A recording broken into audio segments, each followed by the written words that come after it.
Hello students, आपका अपने channel teach touch UP में आप सभी स्टूडेंट्स का स्वागत है। आज हम देखेंगे एक्सरसाइज 2.2 में क्वेश्चन नंबर 6 दिया है। यदि बहुपद x cube minus 4x square plus x plus 6 का एक मूल -1 है तो अन्य मूल ज्ञात कीजिए। चलिए इसको सॉल्व करते हैं। हमारे पास इक्वेशन दी है x cube minus 4x square plus x plus 6 ये दिया हुआ है और कह रहा है का एक मूल -1 है। मतलब अगर मान लीजिए 3 मूल हैं होते हैं तो अल्फ़ा बीटा और गामा, जिसमें से एक मूल मान लीजिए अल्फ़ा इज इक्वल टू -1 दिया है तो हमें ये बीटा और गामा की वैल्यू निकालनी है। ठीक है, तो अब देखिए इसको हम तुलना करा देंगे द्विघात समीकरण त्रिघात बहुपद ax cube plus bx plus c x plus d से तुलना करा लेंगे। से तुलना करने पर जब तुलना करेंगे तो a इज इक्वल टू हमें मिलेगा यहाँ पे 1 और b इज इक्वल टू -4 और c इज इक्वल टू 1 और d इज इक्वल टू 6। ठीक है, तो अब हमें क्या निकालना है, तो हम सबसे पहले मूलों का योगफल निकालेंगे। मूलों का योगफल निकालेंगे तो कितना आएगा, मूलों का योगफल means alpha plus beta plus gamma. Formula हमारा क्या होता है -b/a। तो अल्फा में एक वैल्यू दी है -1 तो यहाँ पे -1 हो गया plus beta plus gamma is equal to -b की वैल्यू यहाँ पे कितनी दी है -4, यहाँ पे -4 है और a की वैल्यू दी है 1। ठीक, तो हमारे पास आ जाएगा beta plus gamma -1 is equal to 4। अगर हम बीटा प्लस गामा निकालेंगे तो ये 1 इधर आएगा तो इधर हो जाएगा प्लस का 1 इज इक्वल टू हो जाएगा कितना 5। ये बना लीजिए क्वेश्चन नंबर 1। ठीक है, इसी तरह अब हम ले लेंगे मूलों का गुणनफल। मूलों का गुणनफल। अब मूलों का गुणनफल कितना होता है, ये होता है alpha into beta into gamma is equal to c upon ये होता है d माइनस का d अपॉन a। अब हमें अल्फा इज इक्वल टू -1 दिया है तो इसमें -1 लिख लेंगे तो हो जाएगा -1 beta into gamma is equal to -d। d की वैल्यू दी है आपकी इक्वेशन में 6 -6 अपॉन ये हो गया 1। ठीक है, तो ये हो जाएगा आपका beta into gamma is equal to -6 और ये माइनस कैंसिल हो गया तो beta into gamma is equal to हो गया 6। ये हमारा बन गया इक्वेशन। और अगर इसमें वैल्यू निकालना हो गामा की या बीटा की निकालना हो, अगर हम गामा इज इक्वल टू निकालते हैं तो हो जाएगा 6 अपॉन बीटा। ये हम बना लेंगे क्वेश्चन नंबर 2। अब ये गामा की वैल्यू निकाल के हम इसमें रख देंगे इक्वेशन 1 में और इसको सॉल्व कर देंगे, वैल्यू आ जाएगी। देखिए बेटा, हमें ये 2 इक्वेशन प्राप्त हुई थी, beta plus gamma is equal to 5 और gamma is equal to 6 upon beta. अब इस गामा की वैल्यू, गामा का मान समीकरण 1 में रखने पर, अब देखिए यहाँ पे बीटा प्लस गामा की वैल्यू है 6 upon beta is equal to 5। इसके नीचे 1 मान लेंगे, एलसीएम ले लेंगे। बीटा यहाँ पे हो जाएगा beta square plus 6 is equal to 5। 1 मान लेंगे तो गुणा कर लेंगे तो हमारे पास इक्वेशन आएगी beta square plus 6 is equal to 5 beta square, ये 5 बीटा इधर लाएंगे तो माइनस का 5 बीटा और ये प्लस का 6 इज इक्वल टू हो गया आपका 0। तो ये हमारा द्विघात समीकरण बन गया। अब इसको सॉल्व करते हैं। कैसे करते थे कि 6 का गुणनखंड ऐसा करिए कि जोड़ने या घटाने पर 5 आना चाहिए, तो 3 दूनी 6, तो यहाँ पे हो जाएगा beta square minus 3 beta minus 2 beta plus का 6 इक्वल टू 0। अब इसमें देखिए 3 बीटा और माइनस 2 बीटा, ये हो जाएगा माइनस का 5 बीटा, तो इसमें कॉमन हमारा कितना है बीटा, तो ब्रैकेट में आएगा बीटा माइनस 3 और इसमें कॉमन है 2, तो यहाँ पे आ जाएगा बीटा माइनस का 3 इज इक्वल टू 0। अब ये दोनों सेम है तो हो जाएगा बीटा माइनस 3 और यहाँ पे आ जाएगा बीटा माइनस 2, ये दो वैल्यू हो गई। तो एक बार हम beta minus 3 is equal to 0 करेंगे और इधर करेंगे बीटा माइनस 2 की वैल्यू 0, वैल्यू निकालेंगे। तो अब हमें यहाँ से मिलेगा बीटा इज इक्वल टू 3 और बीटा इज इक्वल टू यहाँ पे मिलेगा 2, तो हमें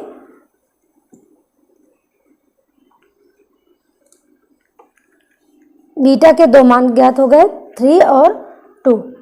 अब इन दोनों वैल्यूओं को क्या करेंगे, किस में रख देंगे, आपके इक्वेशन 2 में। इक्वेशन 2 हमारा क्या था, gamma is equal to 6 upon beta और gamma is equal to 6 upon beta. अब देखिए इस बीटा की वैल्यू इसमें रखिए, इस बीटा की वैल्यू इसमें रखिए, तो हमें गामा का भी दो वैल्यू मिल जाएंगे। तो 6 अपॉन बीटा की वैल्यू 3 है, तो 3 2 जा 6, यहाँ पे गामा की वैल्यू आ गई कितनी, यहाँ पे गामा की वैल्यू आ गई 2। इसमें gamma is equal to 6 upon beta की वैल्यू 2 आई थी, 2 3 6, तो यहाँ गामा की वैल्यू 3 हो गई। तो कहने का मीन्स, अब देखिए गामा की वैल्यू यहाँ पे 2 और 3 आ गई और बीटा की वैल्यू भी 3 और 2 आई थी, तो कह सकते हो कि अतः बहुपद के अन्य मूल कितना है, 3 व 2 है। देखिए बीटा का वैल्यू 2 आई थी और गामा की वैल्यू 2 और 3 आई है, तो इसका मतलब मूल क्या है, 3 और 2। चलिए हम नेक्स्ट क्वेश्चन देखते हैं। देखिए बेटा क्वेश्चन नंबर 7 है, यदि त्रिघात बहुपद X cube plus A X square plus B X plus C का एक मूल -1 है, तब अन्य दो मूलों का गुणनफल ज्ञात कीजिए। चलिए इसको सॉल्व करते हैं।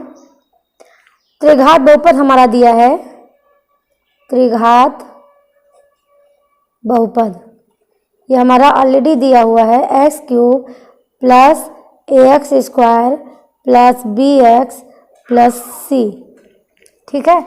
और कह रहा है कि एक मूल -1 दिया। मान लीजिए 3 मूल होते हैं, अल्फा बीटा और गामा, जिसमें मान लीजिए अल्फा इज इक्वल टू -1 दिया है, तो हमें ज्ञात क्या करना है, बीटा की वैल्यू गामा की वैल्यू ज्ञात करनी है। तो ये वैल्यू हमें कहाँ से मिलेगी, ये वैल्यू हमें मिलेगी कहाँ से मिलेगी, तो देखिए अगर हम मूलों का गुणनफल निकालें, देखिए ध्यान से, मूलों का गुणनफल, मूलों का गुणनफल होता है, हमें दो मूलों का गुणनफल ज्ञात करना है। तो अगर alpha into beta into gamma is equal to क्या होती है फॉर्मूला, -d अपॉन ए। अब अल्फा की वैल्यू है -1, तो रख देंगे -1 और यहाँ पे हो जाएगा beta into gamma is equal to -d। d की वैल्यू यहाँ पे कितनी दी है, c, और a की वैल्यू दी है 1, तो यहाँ पे हो जाएगा beta into gamma is equal to, यहाँ पे माइनस आएगा, देखिए माइनस छूट गया, ये माइनस से ये माइनस कैंसिल हो गया, beta into gamma is equal to आ गया c। यही आपका आंसर है, ये है आपका दो मूल बचे हैं, इनका गुणनफल कितना हो गया, c। अब देखिए बेटा क्वेश्चन नंबर 8 दिया है, यदि त्रिघात बहुपद ax cube plus B X square plus C X plus D का एक मूल 0 है, तब अन्य दो मूलों का गुणनफल ज्ञात कीजिए। तो जैसे हमने पहले वाला क्वेश्चन किया है, सेम उसी तरह करेंगे, लेकिन मैं हिंट दे दे रही हूँ, इसमें हम गुणनफल नहीं निकालेंगे, क्योंकि गुणनफल निकालेंगे तो हमारी पूरी वैल्यू हो जाएगी 0, क्योंकि एक मूल 0 है, तो हम सीधे सीधे आपका गुणन का फॉर्मूला कौन सा एक है, चलिए बता देते हैं इसको। देखिए क्वेश्चन नंबर 8 में दिया है आपका त्रिघात बहुपद दिया हुआ है। त्रिघात बहुपद क्या दिया हुआ है, ax cube plus bx square plus cx plus d, और कहा जा रहा है एक मूल 0 है, मतलब अगर अल्फा बीटा गामा इसके मूल हो तो एक मूल 0 मतलब अल्फा इज इक्वल टू 0 मान लिया। तो अब अन्य दो मूलों का गुणनफल ज्ञात करना है, मतलब बीटा और गामा निकालना है। तो हम एक फॉर्मूला बताए थे, alpha beta plus beta gamma plus gamma alpha is equal to C upon A. जो स्टूडेंट पहली बार ये वीडियो देख रहे हैं तो इस एक्सरसाइज की पहली वीडियो देखिएगा, उसमें मैंने सारे फॉर्मूले बताए हुए हैं। तो देखिए बेटा, यहाँ पे अल्फा इज इक्वल टू 0 है, तो यहाँ पे हम रख देंगे 0 into beta plus beta gamma plus यहाँ पे गामा इंटू 0, और सी की वैल्यू यहाँ पे सी ही है क्योंकि इसमें कोई वैल्यू नहीं दी हुई है। तो देखिए 0 से अगर बीटा गुणा करेंगे ये भी 0 हो गया, 0 प्लस बीटा गामा ये भी हो गया 0 इज इक्वल टू हो गया सी अपॉन ए। इसका मतलब beta gamma is equal to हो गया सी अपॉन ए। ठीक है, तो दो मूलों का गुणनफल कितना हो गया, सी अपॉन ए। यही आपका आंसर हो गया। अब क्वेश्चन नंबर 9 है, यदि बहुपद F X is equal to X cube minus 3px square plus Q X minus R के मूल समांतर श्रेणी में है, तब पी क्यू और आर के बीच का संबंध ज्ञात करना है। पहले क्वेश्चन को समझिए। इसमें हमें दिया हुआ है, सबसे पहले बहुपद दिया है F X is equal to X cube minus 3px square plus Q X minus R, ये दिया है। चूँकि इसके मूल बोल रहा है समांतर श्रेणी में, यहाँ लिखेंगे चूँकि मूल समांतर श्रेणी में है। आपने समांतर श्रेणी पढ़ी होगी।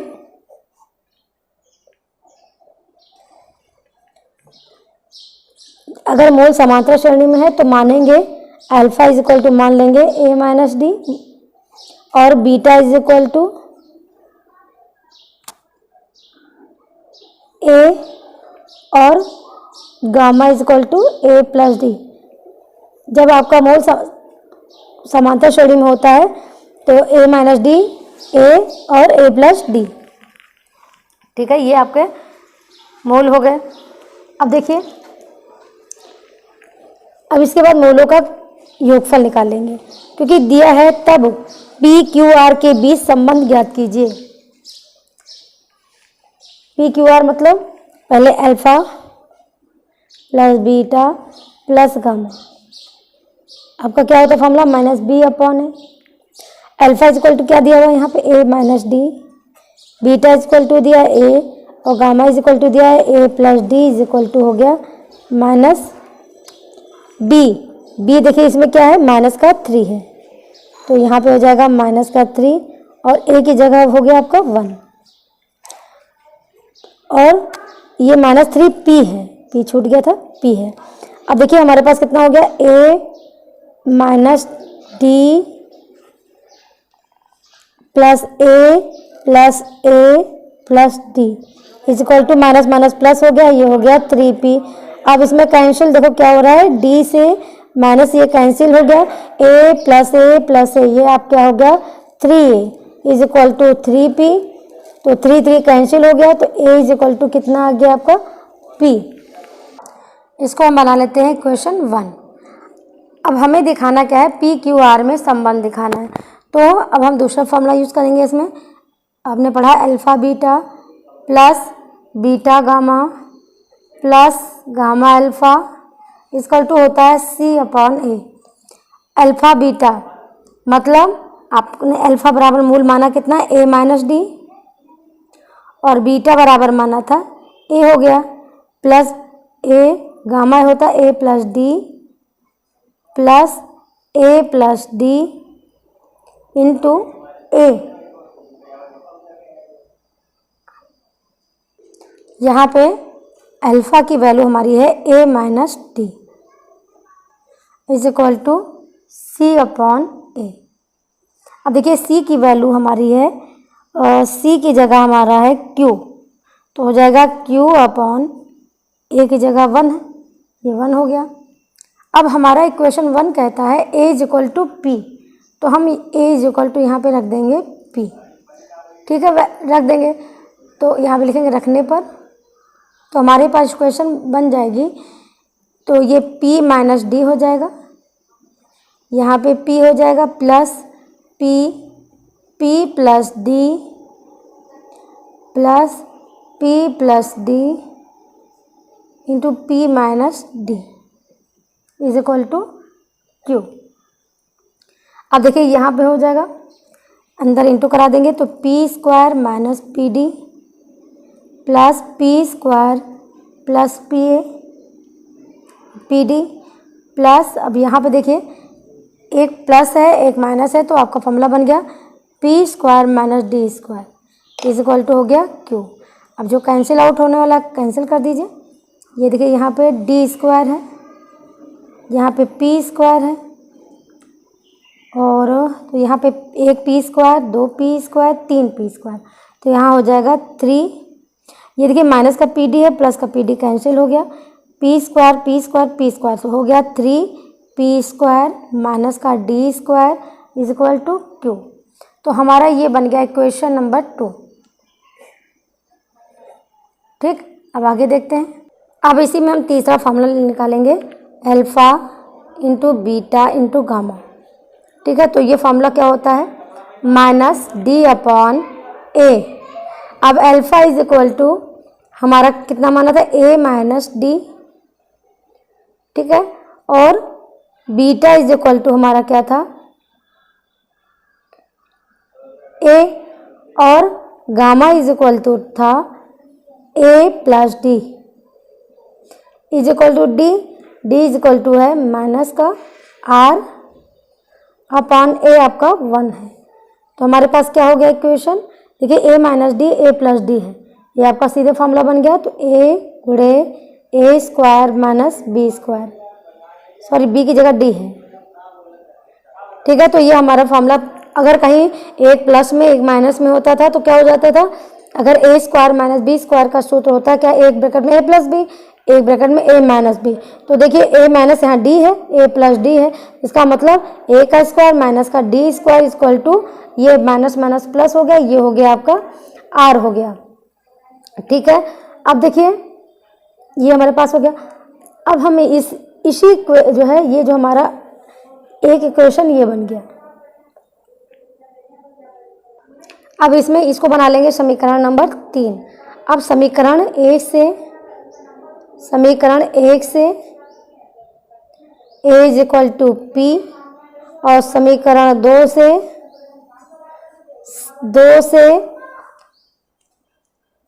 3 P square minus D square is equal to Q.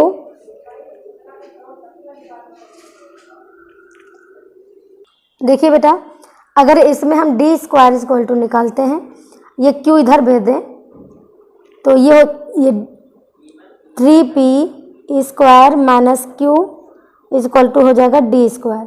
तो हमें डी स्क्वायर की वैल्यू यहाँ से रखनी है। ठीक, तो ये इसको बनाइए समीकरण नंबर 2, इसको बनाइए, क्योंकि ए की वैल्यू मिल गई, डी स्क्वायर की वैल्यू मिल गई, तो यहाँ पे हमें D square is equal to 3p square minus Q.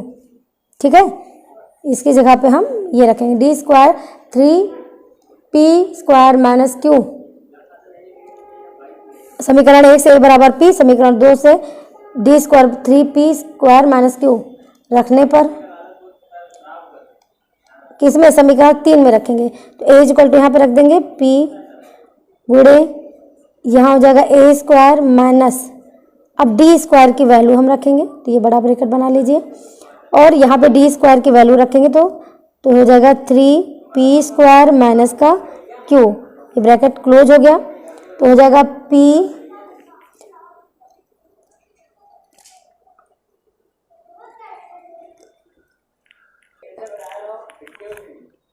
देखिए बेटा, इक्वेशन 1 हमारा था a is equal to P, और समीकरण 2 से हमने डी स्क्वायर की वैल्यू निकाली 3p स्क्वायर माइनस क्यू। ये उठा के ये दोनों वैल्यू समीकरण 3 में रख दी। अब समीकरण 3 में a इज इक्वल टू हमने p रख दिया, a स्क्वायर a मतलब p रख दिया, यहाँ पे रख दिया है, ये यहाँ पे रख सकते हो p। फिर 3p, और देखिए यहाँ पे a इज इक्वल टू ये डी स्क्वायर हमने रख दिया 3p square minus Q is equal to R already था। फिर उसके बाद हमने ये ब्रैकेट ओपन कर दिया, यहाँ इतना लाए। अब इसके बाद देखिए p, अब माइनस 3p स्क्वायर में से p स्क्वायर घटेगा तो माइनस का 2p स्क्वायर हो जाएगा, plus q is equal to हो जाएगा आपका r। ठीक है, अब देखिए अब ये p अंदर ओपन कर देंगे तो ये हो जाएगा माइनस का 2p क्यूब, और ये प्लस का p cube is equal to r। ठीक, अगर हम इसको p क्यूब r इधर ले आए, p cube minus r is equal to, अगर ये इधर भेजेंगे तो प्लस का हो जाएगा 2p क्यूब। तो हमारा इक्वेशन p क्यू r में संबंध ये बन गया, तो यही आपका आंसर हो गया।